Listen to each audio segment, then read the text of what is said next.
Welcome to the Virtual Memories Show. I'm your host, Gil Roth, and we're here to preserve and promote culture, one weekly conversation at a time.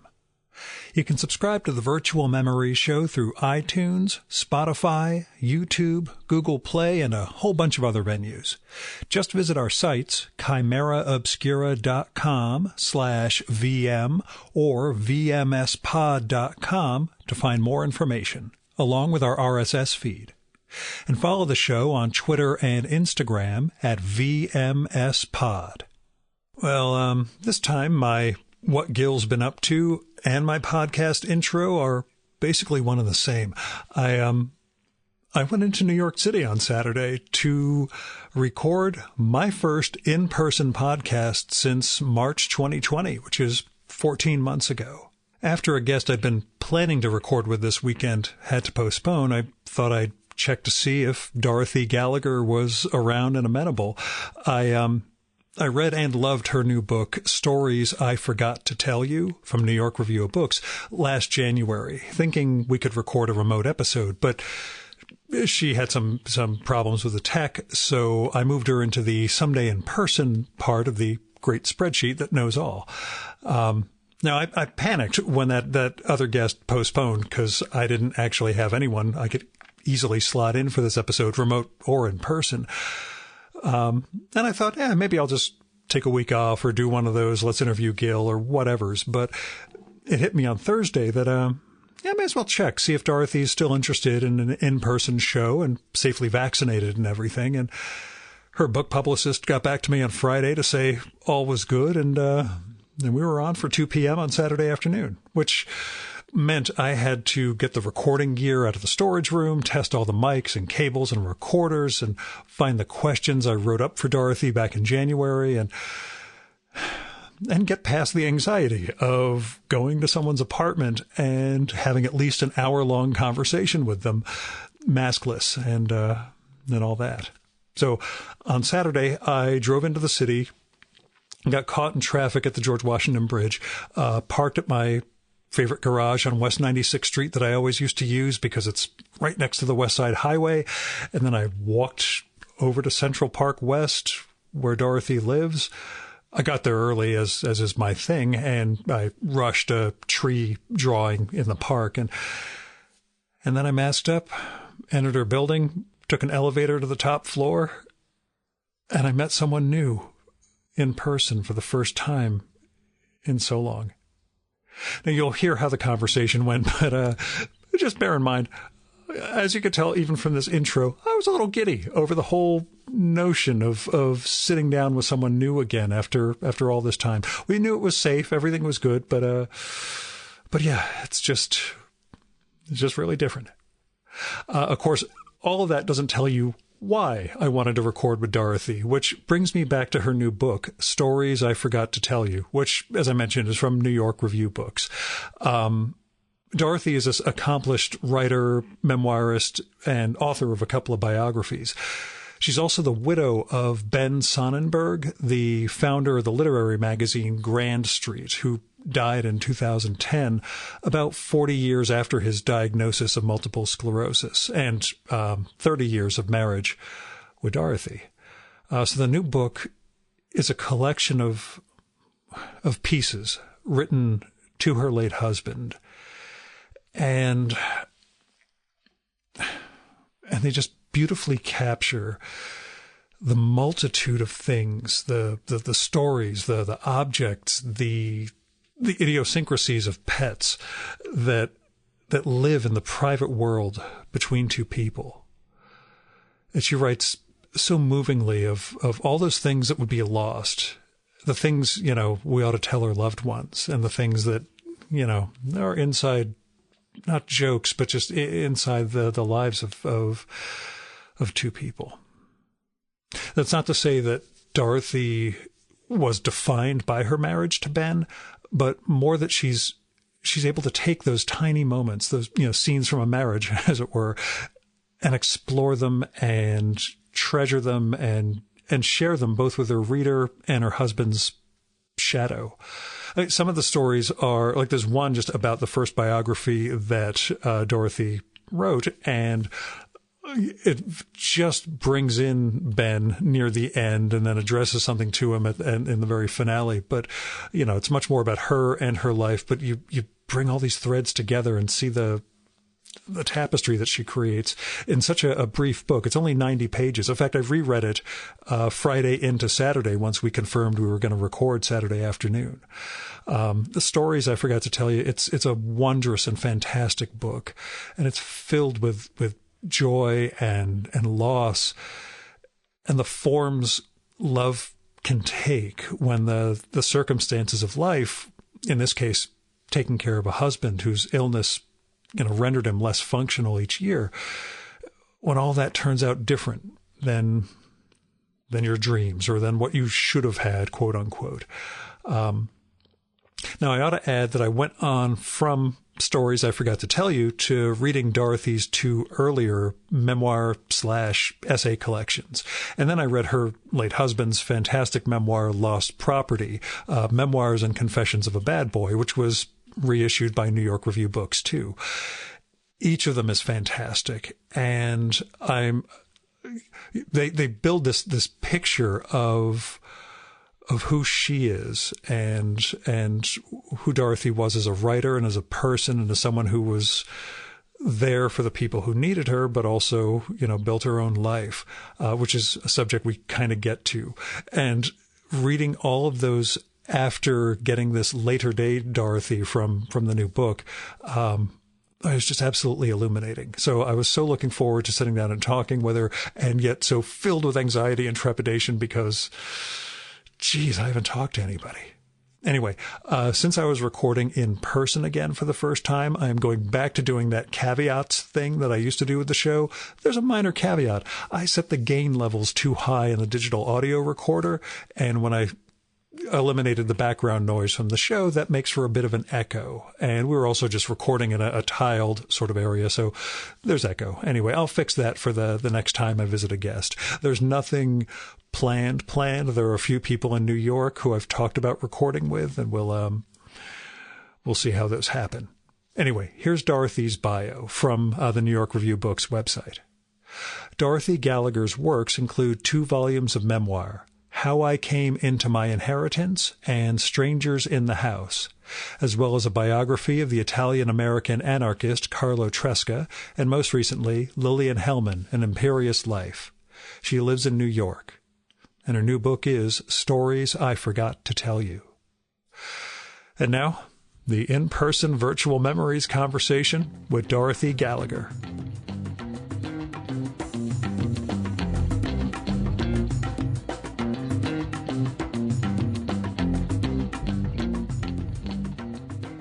With the book, you mentioned that it took you about 5 years after your husband's death to begin writing the pieces that went into it. What did that gap give you in terms of perspective that lent itself to? Well, it wasn't a deliberate gap. It just happened. Mm-hmm. I didn't want to write anything, and I didn't write anything for a long time, and then one day I did, and I realized it was about 5 years. Mm-hmm. Same was true when my parents died. I wrote a book about my family after my parents died, after they were all dead. And it took about 5 years before I looked at the notes I had made about their lives, the last years of their lives mostly. So you need time to think. You need time to stew. You need time to get past the worst of the grief, and it just takes time. If you start too soon, there may be anger there. There may be, and you don't want to write out of anger or sorrow, or you want to keep those things at a distance when you're writing. I do. It was a lesson that Philip Lopate gave me unwittingly, but I was writing a scathing personal essay about my father and realized, Philip does point out that personal essay is not a place for getting even. It's no. You need to be past that. It's a different sort of thing. But When you contrast this with oh gosh, I'm blanking on the name of the collection about your inheritance, How I Came Into My Inheritance. Do you see these essays in sort of a different mode? Do you see yourself as a different person? I know there's a gap of years between them, but no, I don't. I learned with How I Came Into My Inheritance that really I write best short. I only know how to write short. I don't know how to do a sustained narrative. Mm-hmm. Certainly don't know how to do anything with a plot. Yeah. And these are short pieces. These are the same short pieces. They come out of something else, because Ben was my husband, not my mother or father or aunt or uncle. So they come out of a marriage, out of a 30-year marriage. But no, I see myself as, but having said that, I will say that that the tone is different from How I Came Into My Inheritance. Yeah. How so? I don't know. How so? How I Came Into My Inheritance was really mostly funny to me. I was going to say, it's more of an immediate, yes, kind of almost zinging vibe in parts, And I saw the humor in my family, and and that went into the tone I took to tell the stories. There may be some funny bits in stories I forgot to tell you, but not that many, and they're not laugh out loud funny. Mm-hmm. Yeah, more elegiac in tone. But, yes. Yeah. Did you? I don't want to say a sort of catharsis, but a sense of learning. Did you feel as you were putting it together? Okay, I had no idea if it's just this all emerged, but you knew what it was as it emerged. There's no catharsis. I mean, I don't believe writing is catharsis or closure, as people like to say. Yeah. No, it was.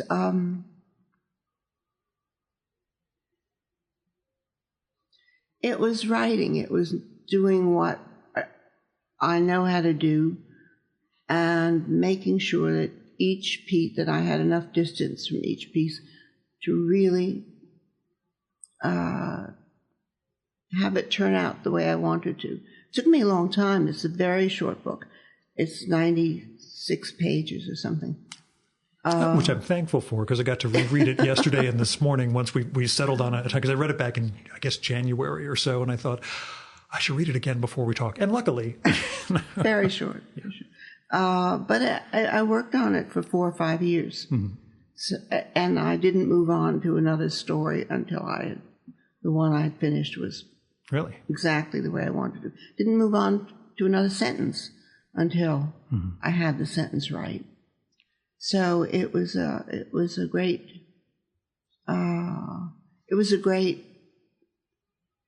writing experience for me. I had the time. Nobody was pushing. I wasn't young and didn't have to publish right away. Yeah. So it was lovely to have that for 4 years to work on it, just at my own pace. Do you remember what may have held you up the most? What was the toughest, I guess, in terms of the writing? Was there a particular piece that just, it wasn't cracking and you needed to?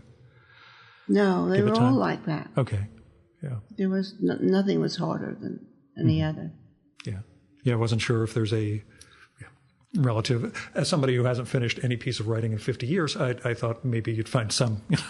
Well, you must admire me very much.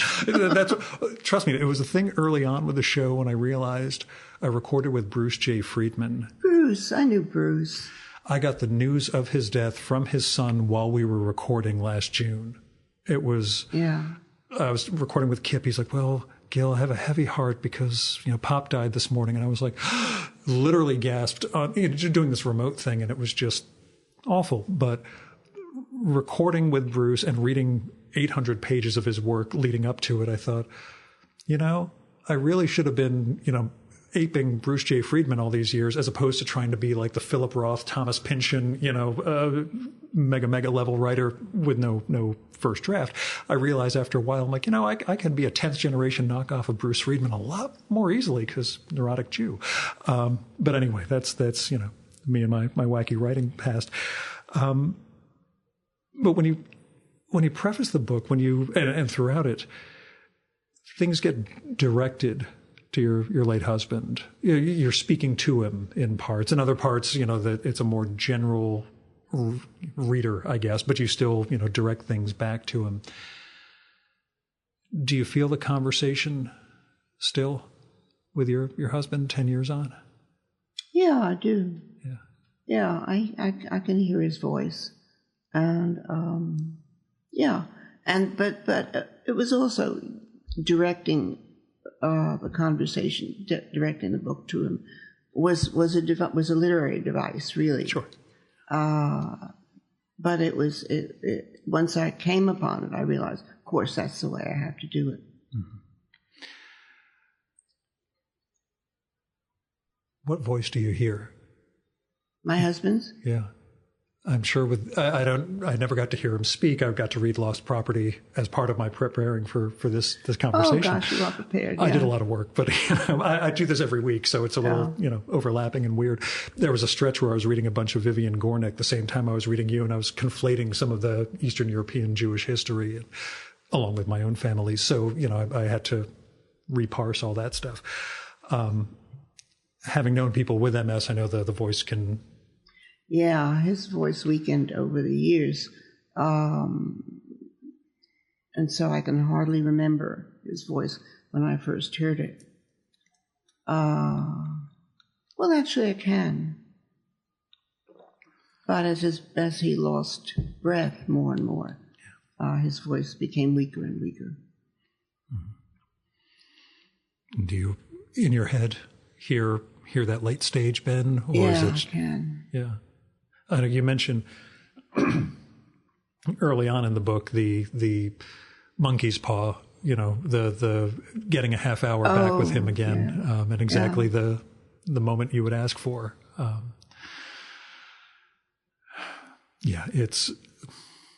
book is suffused with loss, but again, in such a that's a beautiful way, that it the way you combine the threads of your lives and as you put it in the book, the things that accumulate and the way they tell a story of who we are. I found, started with this and then went back and read your previous essays and kind of got this fuller and fuller Dorothy out of it all, which was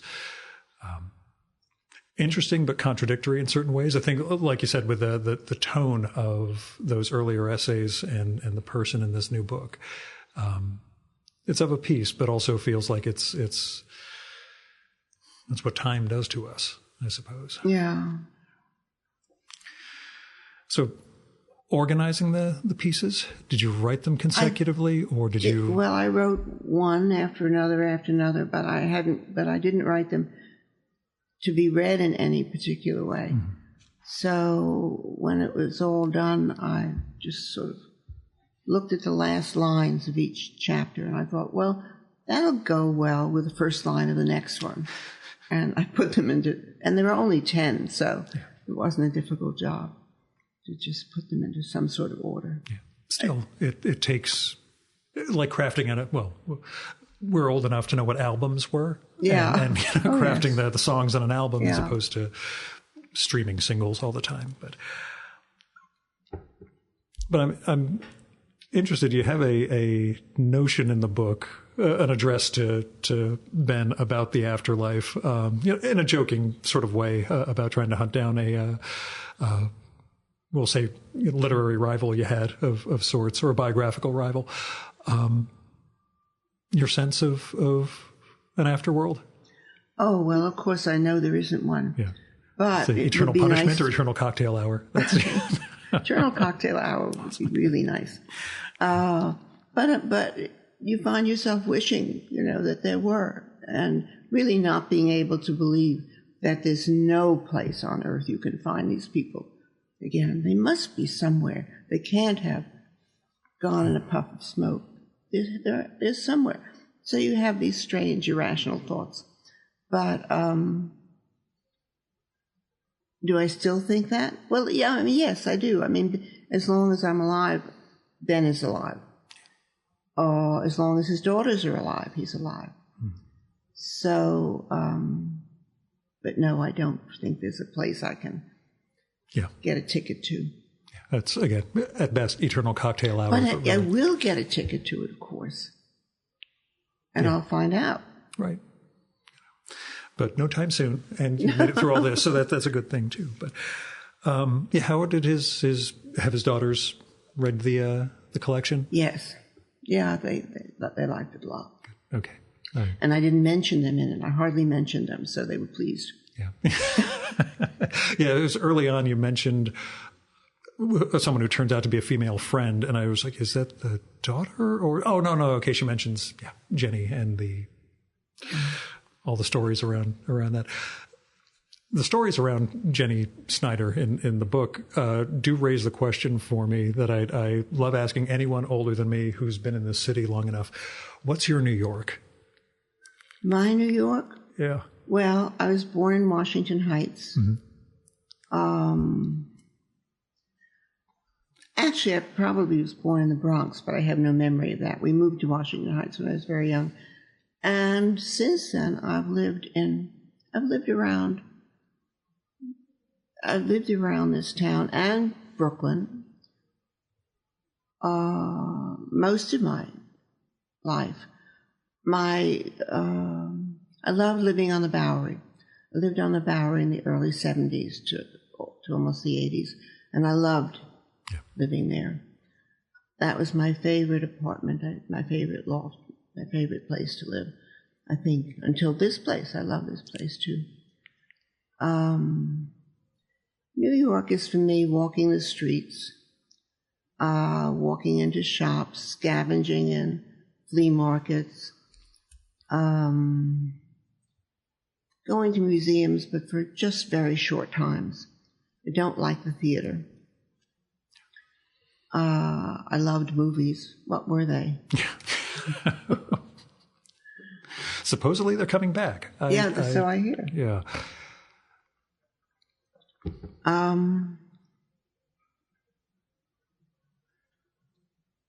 But yeah, your idea of New York, or how it's, everybody has the standard complaints of how it's changed and become, Oh, changed, yes, of course. I mean, your Bowery was not the John Varvatos Bowery that we have today. No. And neither are so many streets, village streets, or changed everything. Yes, everything has changed. But people have been complaining about changes in New York since 1900. Yeah.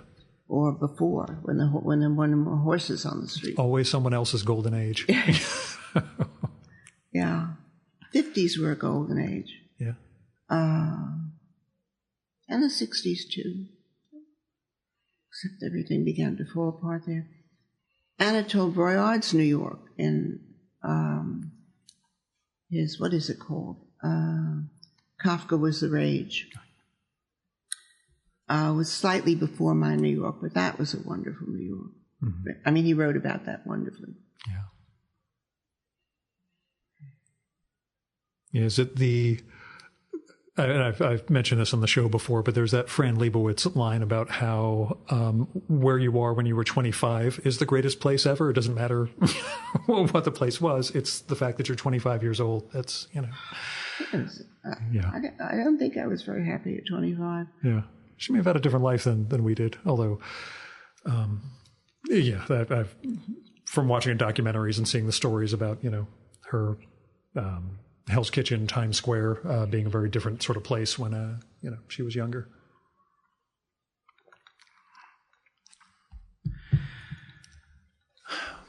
One of the things I'm interested in learning from you, from reading a whole bunch of the essays, and, you had 30 years with Ben, during which he was deteriorating from MS. And you also write about the amount of work it took to handle your parents in their later years. That sense of being a caregiver, for lack of a better term, having that as such a large role in your life, and then having that responsibility lifted, I guess, in the past decade. Do you see yourself differently? What did that degree of responsibility mean and its absence since? I had a long life with my parents before they got old. Yeah. So I knew them for many, many years before they deteriorated before my very eyes and became problems. And when they did, I did what I had to do without much good grace, I'm sure. But I did what I had to do as an only child. And Ben, too, we had a life of about 10 years when really we could do just about anything. And he could do just about anything. And it was so gradual, so incremental, the course of the disease, that I didn't notice it from one day to another until, suddenly it was there in all its, in the worst of its forms. I never saw myself as a caregiver, never had children, never wanted to take care of a child. I'm a dog person, so I'm with you. Dogs, yes, yeah. Cats, even mice. You do live in New York. So you do what life presents you with. You have to do something. Oh, you're the only one who can do it, so you do it. Mm-hmm. And sometimes you're not happy about it. Yeah. Often you're angry that this has been given to you. This is what your lot is. But you do what you're called upon to do. Yeah. Yeah, my father's in his 80s, and I got a text a couple of days ago, please call me at 9:30 at night. I'm like, oh, God, it's going to be something. And it turned out not health-related, just he's Israeli, so he wanted to vent about what's going on. I was like, oh, thank God. Okay. I was afraid this was you need to get me to the hospital and not tell my wife. And, it's just something, off the wall. But, yeah.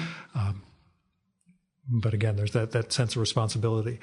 But yeah, I was wondering whether you noticed, a difference afterwards, whether, who you are in the last 10 years is somehow, I don't say redefined, but.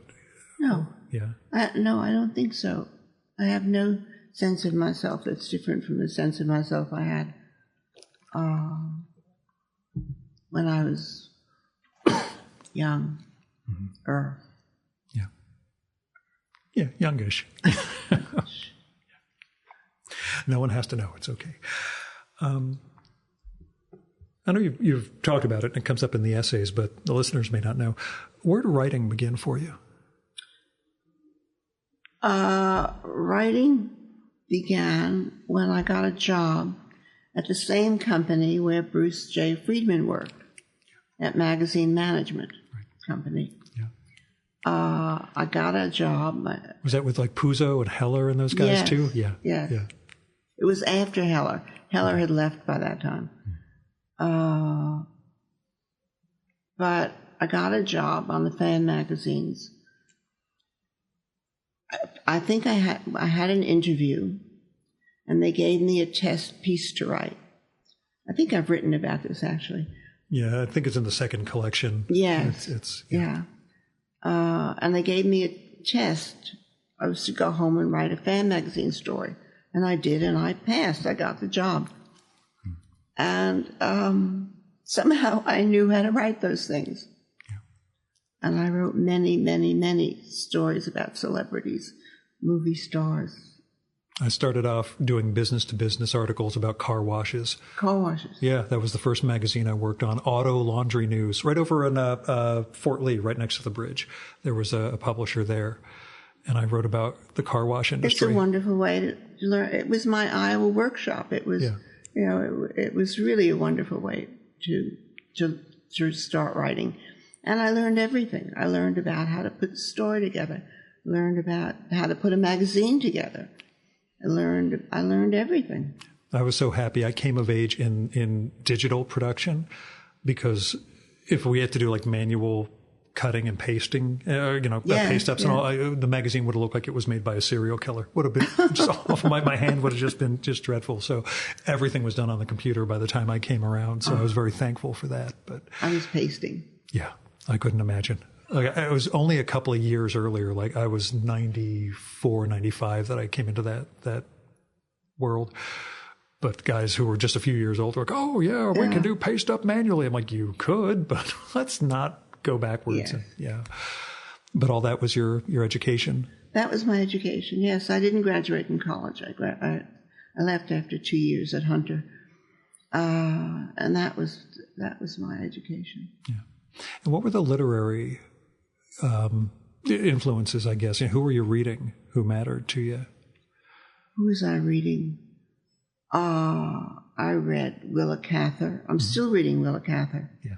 I just read Joan Accacella's wonderful book of criticism about Willa Cather and her critics. Wonderful, wonderful book. And it sent me back to Willa Cather. I was reading Edith Wharton. I was reading, first book I read was called Two Heads Are Better Than One, about monkeys. And I read Heidi about 10 or 20 times, 30 maybe times when I was a kid. I always read something. I read Wharton. I read Henry James. I read influence. I have no idea. Yeah. No idea. I never tried to write like anyone. When did you feel like you'd had your voice? Was there a moment you thought, yeah, this is how I want to write? Well, I knew I had my voice in How I Came Into My Inheritance. That was the first book that was really mine. I had written a biography before that about an Italian anarchist named Carlo Tresca. And I did a very good job. I mean, I put it together, and it's clear, and it's good history,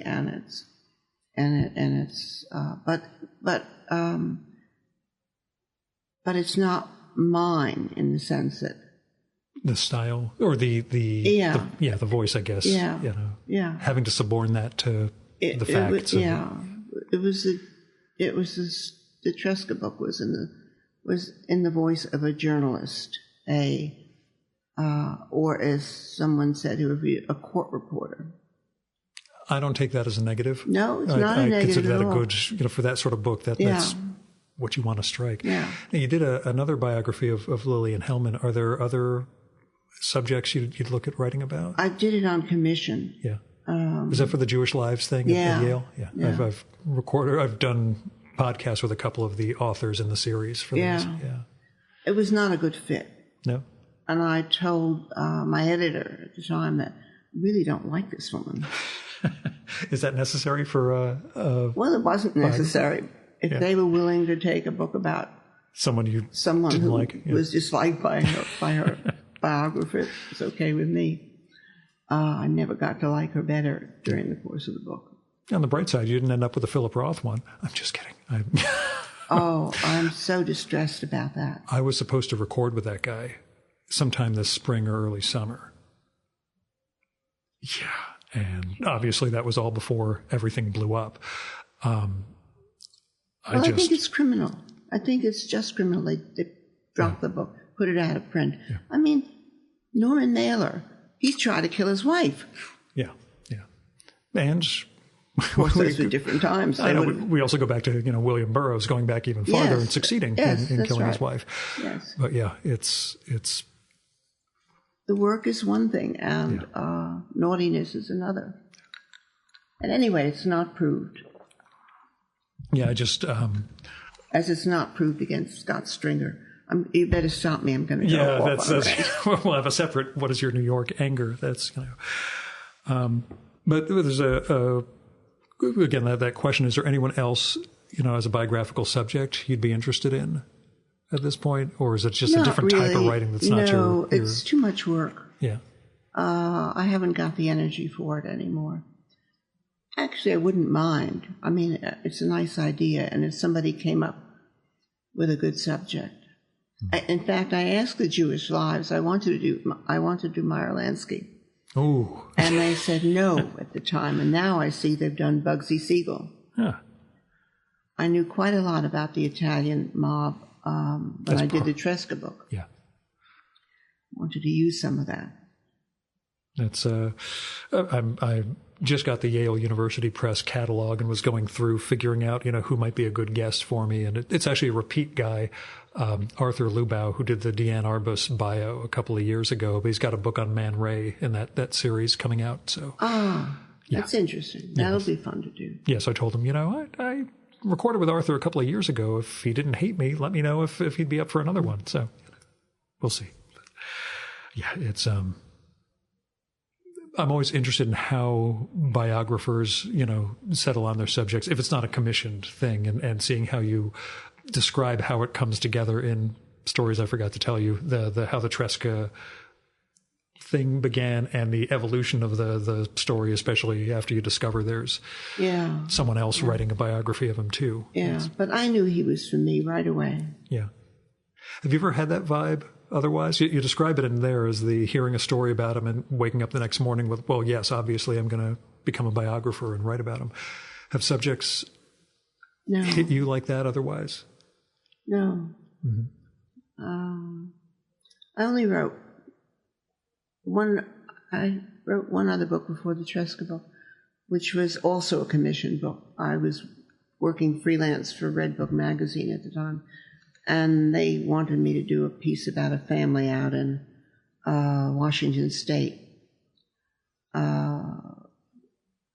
which I did. And I enjoyed it, and it was my first book. And I liked doing it. That was when I came home with all these tapes and went through airport security, and I put the first tape in the tape recorder. And it was blank. Oh, I could use the magnetometer to... Yes. Oh, God. Oh, God. No. I have to go out there. I have to do it all over. And another 6 weeks there. And try to ask them the same questions and hope they answer somewhat similar. It was a nightmare. Yeah. Now, the joke is you see the setup we have here.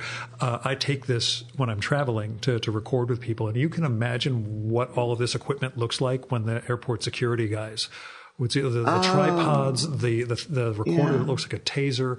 They just, I try and get around quickly so I could see the look on their faces when it shows up on the screen. And it's, what is that? They always pull it out and have to go through everything. But that's the life of a, traveling podcaster, I guess. Although, again, no travel for 14 months. Which raises the question, how's your pandemic been? Well, it's been very lonely. Yeah. I didn't see anybody for months and months. Spoke on the telephone, did some Zoom things. But really, I didn't see anyone. My pandemic has been about gaining 14 pounds. Get up in the morning, think, when can I start eating? I have the after breakfast and then the don't eat until 12:30 or 1 o'clock. That's my disaster. Yeah. It's the I don't snack, Gil, don't, and then you discover that you did. And, yes, you did. What else is there to do? Winter was tougher. Like the January, February stretch, I found more difficult than earlier for me. Yeah, because it was harder to get out for a walk, but I'm lucky in this apartment. I have so much light. Yeah. And I have a terrace, and I could always open the door and go out on the terrace and smell fresh air. And the light was always wonderful all through the day. It was never, I never felt. Yeah, that's the thing you need the light therapy for, the vitamin D thing. Yeah. Yeah. So it was lonely and fattening. Yeah. That's again been my last couple of months. I've realized, kind of. I know, but trust me. The way I always put it, if you saw me naked, which thankfully you'll never have to do, you'd say, you could probably lose a little. But anyway, this apartment, Especially in the previous essay collections, you mentioned 2-room apartments a bunch of times when describing like where your family members were moving and all that, and you use the same term for this, but I get the idea this is not the same sort of 2-room apartment. You mentioned with Lily and other people, they found a 2-room apartment in Philadelphia, or they went here or there. But finding this place, well, this has nothing to do with the 2-room apartments. My relatives lived in. They found 2-room apartments because they were cheap and in the Bronx. Yeah. I don't know if you were keeping up that tradition by finding this amazing, amazing place. Yeah. This is a small, in fact, I did have buyer's remorse. I thought, oh my God, it's too small. But the light was wonderful. And when I found it, I knew it was the right apartment that I could move into, because I sold the apartment Ben and I lived in. It was too big and too cavernous and too expensive and too everything. And I found this place, and it was just right. Not too big, not too small, just right. When it comes to that, we'll say downsizing thing, it's, you write in the collection about the nature of things, your mother's take that they're only things, and your take that they are, evidence. Yeah, things of evidence that they. So how do you decide, or did you have to decide what stays and goes? Oh yes, sure, of course I did. I whatever was valuable in the apartment, I sold to an auction house. Gave it to an auction house. They sold it. A lot of stuff went to Ben's daughters. A lot of stuff I had a storage place for a while, but then I cleaned it out, and I wound up with only stuff. Sometimes I miss something. Sometimes I just, oh God, where is that? But mostly I wound up with the stuff that I most cared about. That's what I wondered. Did you find yourself assessing, or I don't really need to bring this along? Well, one thing I regret is that I called Argosy Bookstore, and they came and took all the books. I saved some, but I couldn't face going through the books. I just couldn't. I live in the house I grew up in, by the way, so I've never had to really move. Like I moved once or twice, but basically most of my 50 years have been spent in one place. So I cull books every so often, but I've never faced there's no room. I mean, of course there's no room for the books because we're who we are, but yeah. Yeah, that's that. I regret not having had time or energy or inclination to go through all the books and take the ones I wanted. Mm-hmm. But in any case, you see, I don't have much room for books. I have, a few bookshelves, and I couldn't store them. That's no, there's no. They should be piled up over here in the doorway. Well, yes, Ben piled everything everywhere, and I would shriek, "Get the books off the table!" Well, I did pass by your nightstand and everything else. I saw there's more books over there. So it's always, a good sign that, better that than, a tablet or Kindle or something. But yeah, I'd wondered that sense of deciding what mattered. Yeah. I mean, for me, like there's literally a small area of things that if the house is on fire, if I can get downstairs, I can grab. They're not things with great financial value, but just the things that are of sentimental value. Coincidentally, they're all books. But grab those and try and get out of the house. That's my brother, whose house burned down, told me that I know you think that you won't. You'll just go right out a window or a door. You will not grab anything. How does it happen that you live in the house you grew up in? Oh. It's a convoluted story that gets back to some of the wackiness about my father. He lives about 20 minutes away, and I took over the house after grad school because he had moved in with his fiance. And I just live in the place where I grew up, which really freaks normal people out because normal people go places and do things. I've traveled the world, but I've always had this one core of a building, this house to... when you want to go home. Yeah, and it's away from all of this. I love coming into the city. I've missed this immensely for the last year plus, but there's also going to get the hell out and go back to the woods and listen to the cicadas and, be on my own or be, out there in the quiet. But yeah, I've got the books, so that keeps me company. So yeah, books. What? Oh no, nothing. I was just going to say the books are what keep us going in a lot of respects. But there was a line from the essays. Are they essays? I don't know. Just a line from the book that I was curious about as to whether it's addressed to Ben or to us, and what it necessarily means from then and now. If you wanted to hear my stories, you had to listen to my anxieties. It was addressed to Ben. Yeah. And do the anxieties change over the years? Oh, sure. Yeah. I'm no longer worried that my files would all go up in flames. I stopped worrying about that once I had published the book, and the files were safely at Hammerman Library. So, yes, it changed. The big anxiety, yeah. Yeah, sure. Now I have different anxieties. And is that a sign of your closeness with other people? No, it's a sign of my... Oh, no, I mean, this is the willingness to share the anxieties. Not having the anxieties. We're Jewish. We're going to have anxiety. Would I share... Do I share anxieties? No, you can't go around talking to people all the time about death. Yeah. They don't want to hear it. Although this past year... What if I have a stroke? What are you going to do? What should I do? What if I lie here? Yeah. They don't want to hear it. Right. That's again, our Jewish people getting old and trading illness stories is our... Yes, especially Jewish people without children. Yeah. Which is already a disappointment to their mothers. That's... Oh, yeah. Big mistake. Yeah, did your parents ever reconcile to the notion that you weren't going to have kids? I don't think my father ever did. No. My mother, yes. But I think my father never forgave me. He very much wanted to have a grandchild, to have grandchildren. Mm-hmm. He thought that's what I was for. Yeah. My brother had 3 daughters, and my father... Let you off the hook? No, because the family name... Son. You have to keep the family name going, Gil. I'm doing a horrible impression of him. Romanian, then Israeli, then American. The irony being my father's last name is different than that of his 2 brothers, which they apparently changed when they got to, Palestine at the time, Israel ultimately in the late 40s. What was it? His name is Roth. The other 2 brothers' last name is Roded. It has never been explained to me why the 2 brothers in Israel have a different last name than my father.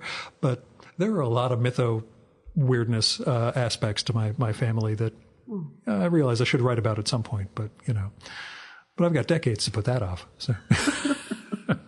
Yes, how lucky you are. Yeah, it gives me good, stories to share for stuff like this.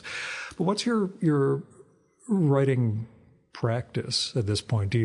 Are you writing? Do you have... I'm not, but my practice was always to go to have coffee and then to go over to what was once a typewriter, is now a computer. Mm-hmm. And just sit there. And when I had an assignment or when I was writing something of my own, start early in the morning. I function in morning hours. After 2 o'clock in the afternoon, I'm finished. My brain goes, and I just look forward to pasta and wine. Not a bad way to... And sometimes bacon. Hey, again, your parents don't have to know. That's okay. Again, not observant, I know. In fact, actually, let me ask, the communist upbringing you had in that era... Did it scar me? Yeah, we'll go with scar. I was going to go with shape, but scar is a better. I think that it made me so wary of groups and large ideas and abstract ideas that I never went anywhere. I never joined a group again. I never read anything abstract. I never read philosophy, never read anything that claimed to explain the world. Never again. Hmm. Yeah, so it did shape me. I would help out at an animal shelter. Yeah. I mean, that would be as close as I would get to joining another community. But you would end up bringing back. Oh, of course. Yeah. I'd bring them. Yes, I'd bring them all back eventually. Yeah, because that's my wife's thing. She volunteers once a week. Yeah. She goes, "Oh, you should come." I'm like, "No," because I will end up. Well, we could bring one dog back to the house, and he'll get along with the other one, and yeah, it'll all go downhill rapidly, and we'll turn into those weird people. And we're already those weird people, but at least without the pets. Yeah. I do have to ask, because it comes up in the book in a somewhat recent time period. Do you have Ben's ashes here in a thermos? Yes, I have half of them. Okay. The other half are buried in his daughter Sadie's backyard in Kingston, where we planted a hydrangea bush over them. Any plans otherwise? Are they still in a thermos like you mentioned in the book? Okay. Yeah, they're in the thermos. Okay. In that little chest. Because the Roz Chast book about her parents, I think they both ended up in little urns in Bloomingdale's bags in her closet for the longest time. Which, Roz being Roz, that made all the sense in the world. But do you see yourself starting up again? I don't know. Yeah. Nothing at the moment. I keep try to start a piece. I think I have an idea. It peters out. I put it in the trash, start again with something else. I don't know whether anything else will gel. Trust me, you can keep that going for decades. I know. I've done that. So I know. Yeah, when did you know this was, the stories I forgot to tell you, was going to become what it became, become a book, I guess? Well, I certainly didn't know, because it's so short. I thought I'd have to have many more words, many more pages. But when I came to the end of the last story I wrote, I can't remember which one that was, I knew it was finished. I didn't have anything else.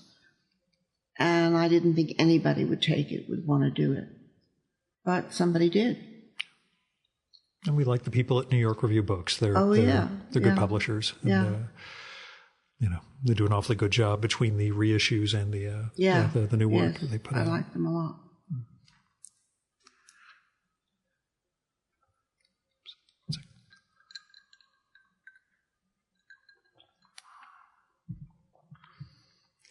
Did you find it difficult to read during the early days of pandemia?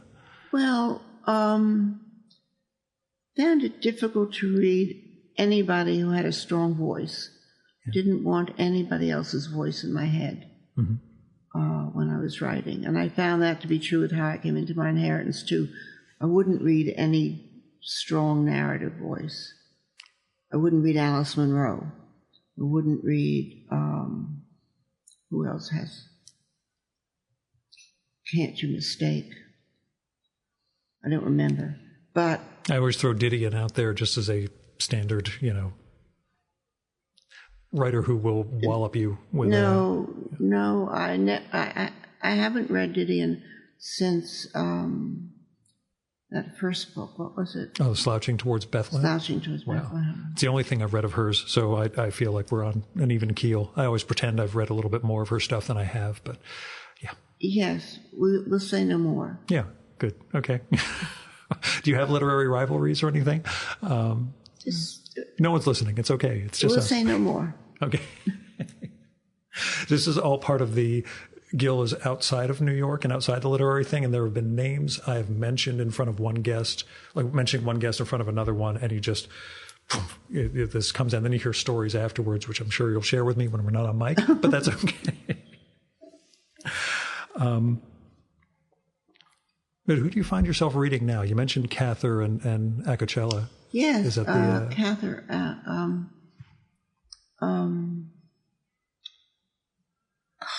The trouble is, I don't remember what I've read. I have to keep a list. I've been keeping it since 1989 so that I can remember. I don't do that. Yeah.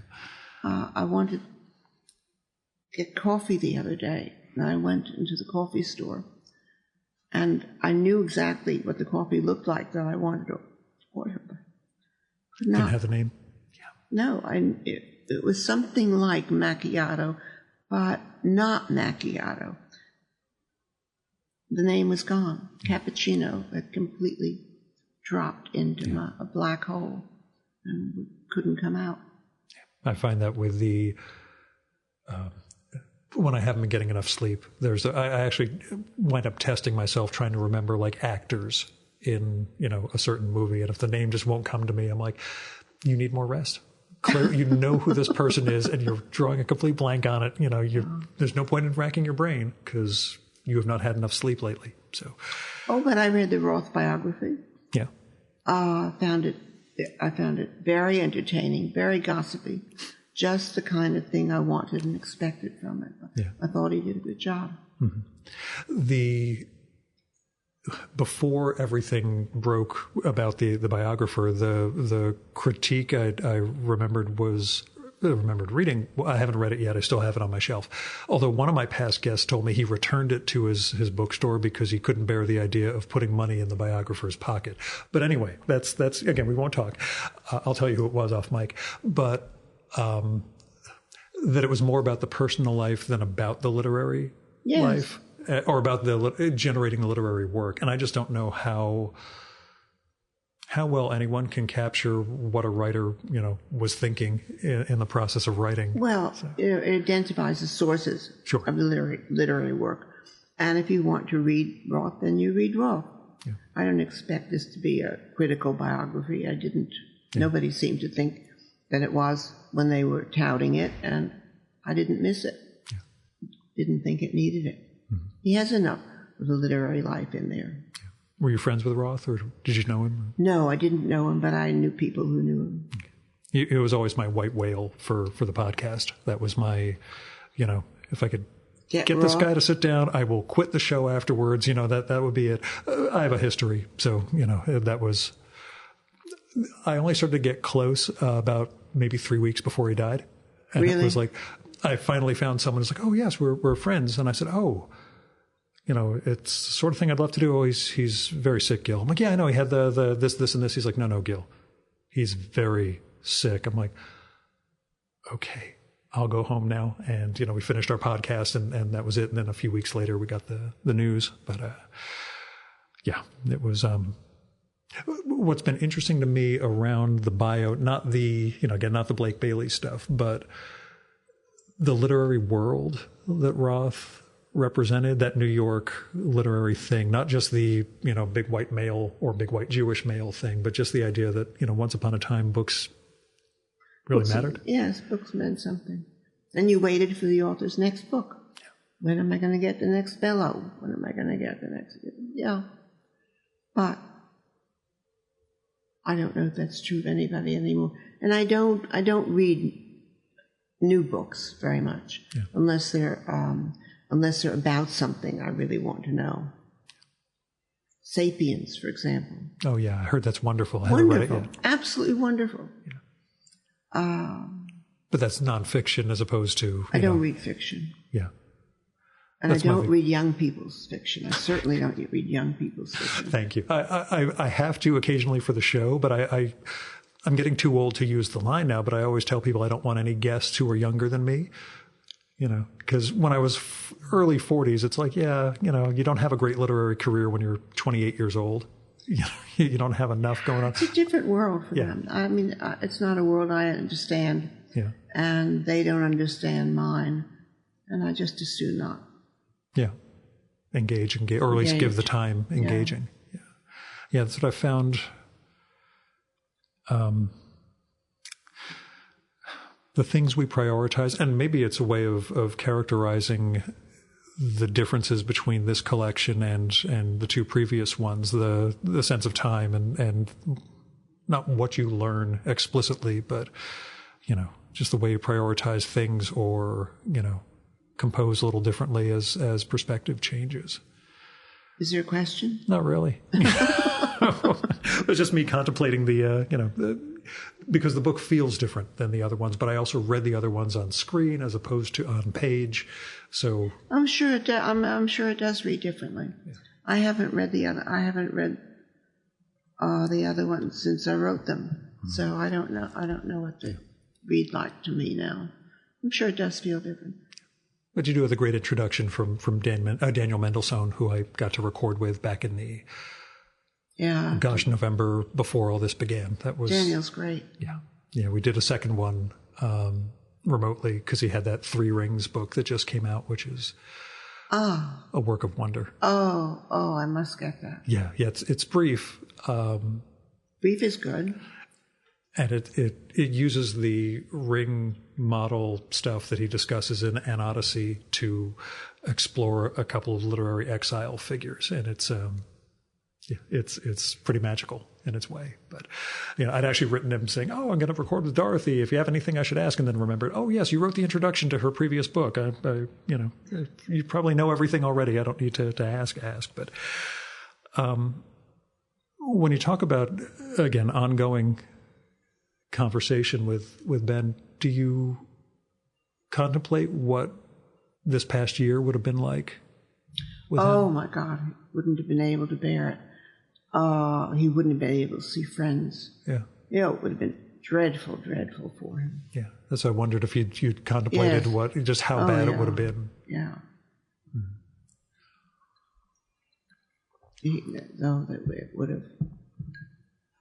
It would have killed him. I mean, it would have, whatever reasons he had to live, he disappeared. Yeah. Seeing friends, having dinners, parties. What do you miss the most? I mean, you mentioned not seeing people, but, over the past year, is there a thing that I just wish I could? Shopping. Yeah. Shopping. I'm a thrift shopper and a flea market shopper and a scavenger. I've missed that a lot. Mm-hmm. I mean, it's very, very calming for me to go to a flea market and just look at all the stuff and wow, look at that. But flea market's closed, everything closed, housing works closed. Oh yeah, is it still? Was it on They're open Broadway, now. 96th? Yeah. But I missed that a lot. Just walking down the street and happening to see a shop that I hadn't happened on before, and going in and looking around. And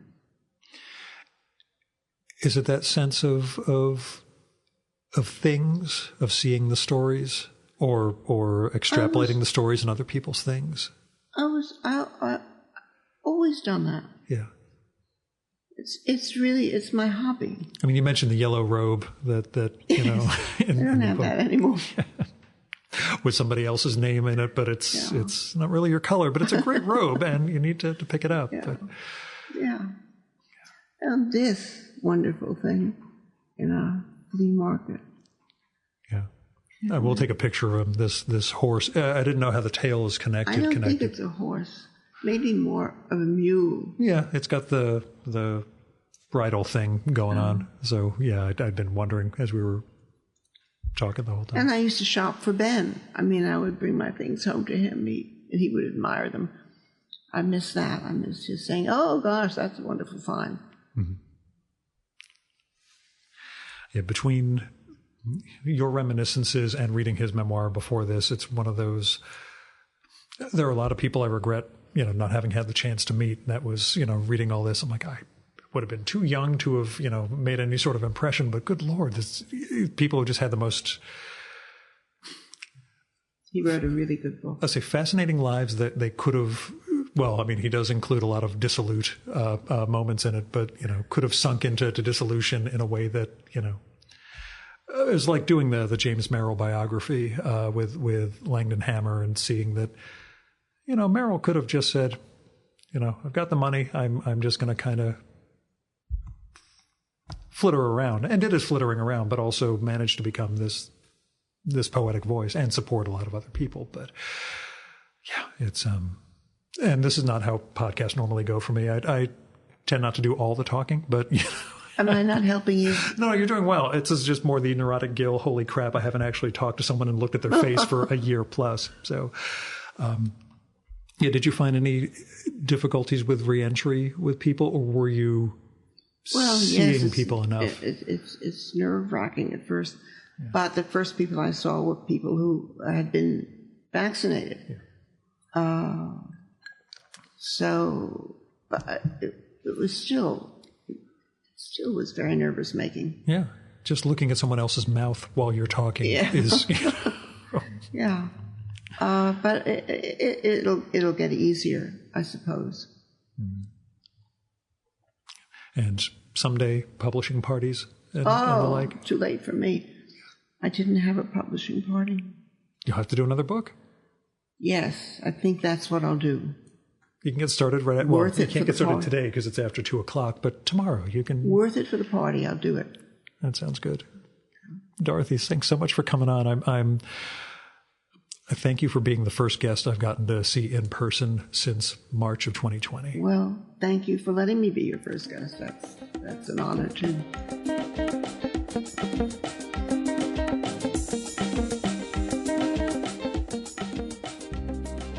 And that was Dorothy Gallagher.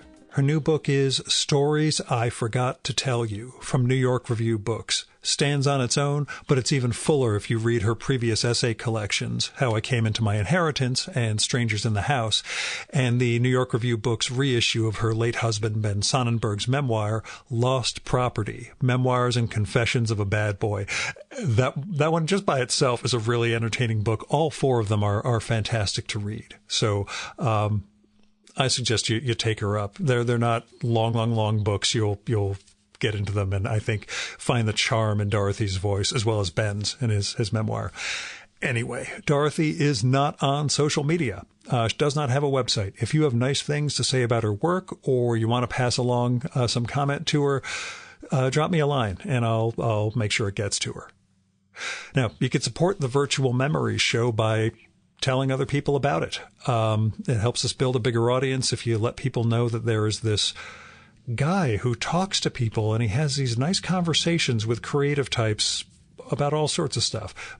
You can do that. You can also let me know what you like and don't like about the show and who you'd want to see me record with or what movie or TV show or book or piece of music or comic or whatever you think I should turn listeners on to. You can do that. Yeah, you can do it by email, but you could also do it through postcards or letters. I love receiving stuff in the mail. Or by leaving a message on my Google Voice number, which is 973-869-9659. I don't answer that line. All I do is get messages there, so don't worry about calling and having me pick up. You get 3 minutes to leave a message. If you do that, let me know if it's okay to include the message in an upcoming episode of the show. But as far as other ways to support the show, don't support the show with money. If you have money to spare, I hope you'll use it to support individuals and institutions in need.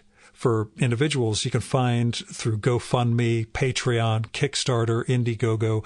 GoFundMe is really the big place for people who have a dire, emergency going on or some sort of health need that you can help out with.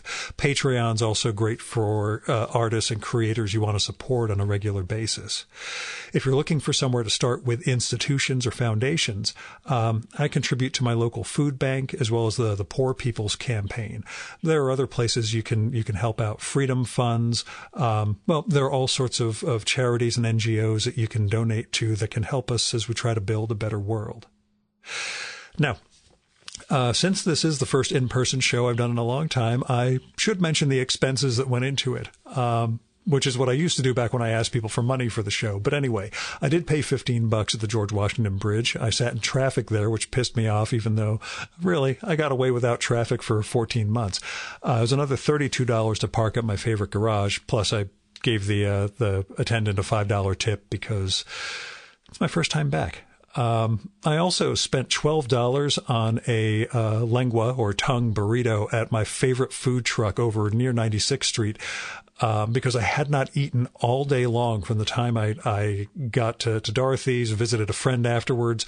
I was ravenous. So I spent $12 on a tongue burrito, and I demolished it going 70 miles an hour on the West Side Highway on the drive home. I laid out the towel that I had for my running running group that day, and I just laid the towel over my lap while I was driving and just made a mess. Just a goddamn mess. Anyway, not including food, it was about $50 to record this one, but, as you can tell, it was all worth it.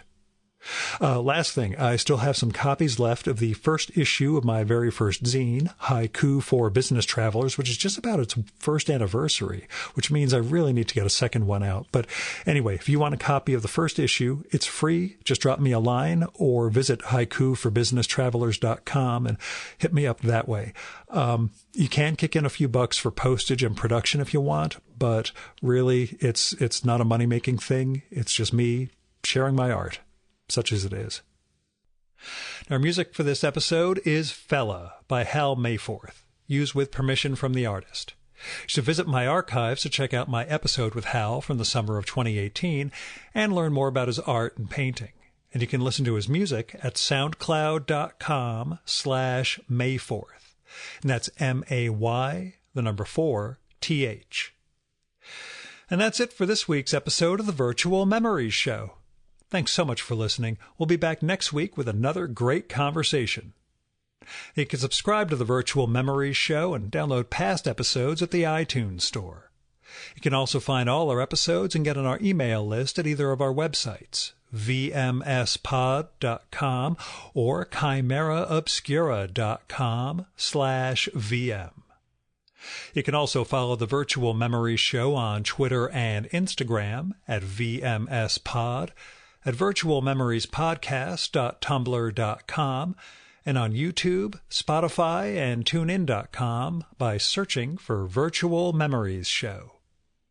And if you like this podcast, please tell your pals, talk it up on social media, and go to iTunes, look up the Virtual Memories Show, and leave a rating and maybe a review for us. It all goes to helping us build a bigger audience.